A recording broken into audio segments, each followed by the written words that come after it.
How's it going, guys? Welcome to my first ever episode of my podcast, all about Indy with Racer Historian. As you know me, I'm Racer Historian. So today we'll be talking about the Thermal Club IndyCar Grand Prix. So if you didn't know, this channel covers news from IndyCar and Indy Next. So I didn't cover the St. Pete one, so sorry about that, but I really started thinking about this like last week, I think. Dennis Hauger won the Indy Next race, and Alex Palou won the IndyCar race. So tomorrow is the thermal race, so I'll be covering stuff on that today. So we have practice 1 results. I have it here on my phone. It looks like Alex Palou took first, Kyle Kirkwood in second, Marcus Ericsson in third, Colton Herta in fourth, Christian Rasmussen in fifth, Pato O'Ward in sixth, Scott McLaughlin in seventh, Louis Foster in eighth, Felix Rosenqvist in ninth, Will Power in 10th, Santino Ferrucci in 11th, Scott Dixon in 12th, Callum Ayla in 13th, Kiffin Simpson in 14th, Stanley Robb in 15th, Marcus Armstrong in 16th, Alexander Rossi in 17th, Justin Newgarden in 18th, David Malukas in 19th, Connor Daly in 20th, Nolan Siegel in 21st, Graham Rahal in 22nd, Devlin DeFrancesco in 23rd, Christian Lundgaard 24th, Rinus VeeKay in 25th, and Jake Wabel in 26th. So there's 27 cars, but Robert Schwartzman did not finish because of fire, a little small fire that got on his car in practice 1. So now to practice 2 here. Christian Lundgaard took first, Alex Palou in second, Marcus Ericsson in third, Marcus Armstrong in fourth, Pato O'Ward in fifth, Will Power in sixth, Colton Herta in seventh, Rinus VeeKay in eighth, Devlin DeFrancesco in ninth, Scott McLaughlin in 10th, Callum Ayla in 11th, Scott Dixon in 12th, Louis Foster in 13th, Christian Rasmussen in 14th, Santino Ferrucci in 15th, Justin Newgarden in 16th, Graham Rahal in 17th, David Malukas in 18th, Nolan Siegel in 19th, Kyle Kirkwood in 20th, Alexander Rossi in 21st, Felix Rosenqvist in 22nd, Kiffin Simpson in 23rd, Connor Daly in 24th, Stanley Robb in 25th, and Jake Wabel in 26th. Robert Schwartzman, once again, did not do practice. Now on to the qualifying results, the starting lineup here.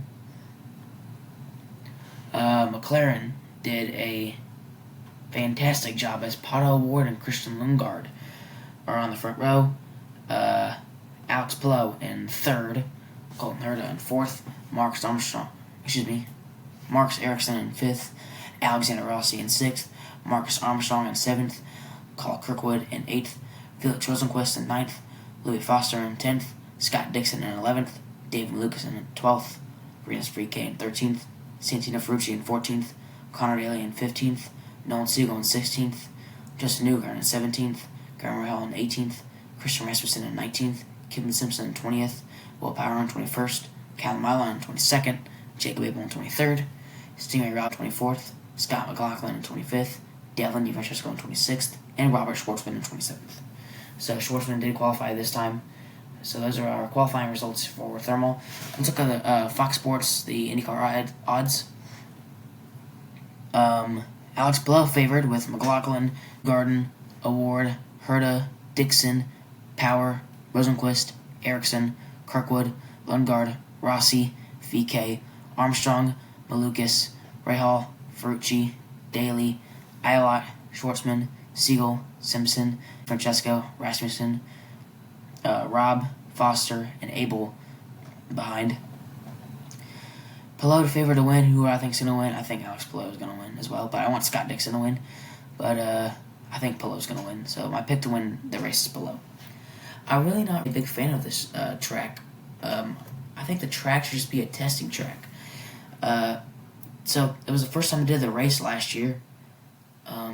It was just like a non-points race. So it's like how NASCAR does the All-Star race. And there's like no points awarded. You just race and whoever wins gets like a prize. Alex Palou won the race and won like $1 million, I think. So I was happy for him.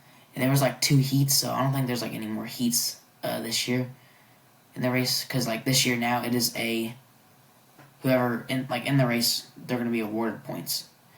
So it really isn't like just for like a prize. It's now for points now. So I think it's going to be better than last year's race. But I'm excited to see the race. I'm just not a big fan of the track, really. I think it should be a testing track instead of a racing track that IndyCar will race on. So that's just my opinion. But let's see some more IndyCar news here. It's kind of like NASCAR news as well.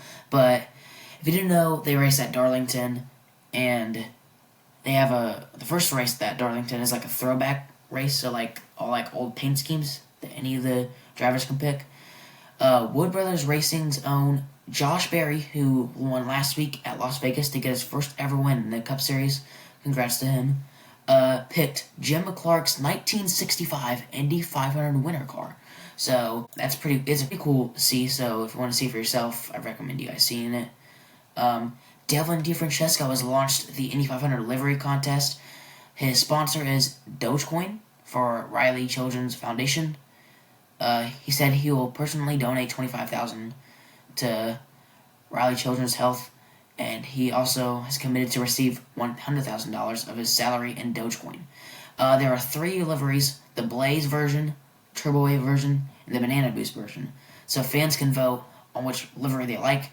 Whatever livery has like the most votes, that's the one that Devlin will race in. Next, I also wanted to point out that Toby Sowery has been signed by Rahal Letterman Landgear Racing to be the reserve and development driver.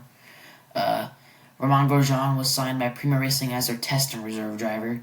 How about Fox, dude? Like, the ratings for St. Pete was insane. 1.4 million viewers were watching it. It went up 45% versus last year's St. Pete opener, and was ranked as the most watched non-Indy 500 NTT IndyCar Series race on any network since 2011. That is insane. Like, huge congrats to Fox. Mass Racing has clarified Scott Dixon's radio problem at St. Pete. So if you didn't know, he raced the majority of the race without any radio. So his race strategist, Mike Hull, said, "The radio worked fine before the race where we do our communications checks, and then it worked fine in the race going to the first pit stop. We did 3 total pit stops with Scott in the race. He came to us on pit lane for the first stop when we called him on that first yellow, and all was good there, and he pit on lap 38 when we called him.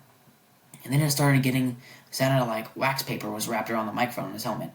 It was really hard to understand the words from him, and then he said on the radio, 'I'm having a tough time hearing you, but I know you're talking to me.' So he also said, 'I'm going to go on the fuel light,' and we continued to talk to him, hoping that he would hear us. He came in for what was the final stop for us on the light, and not on the radio message. It was after the second pit stop where it began sounding like wax paper." Now, obviously, the expectation is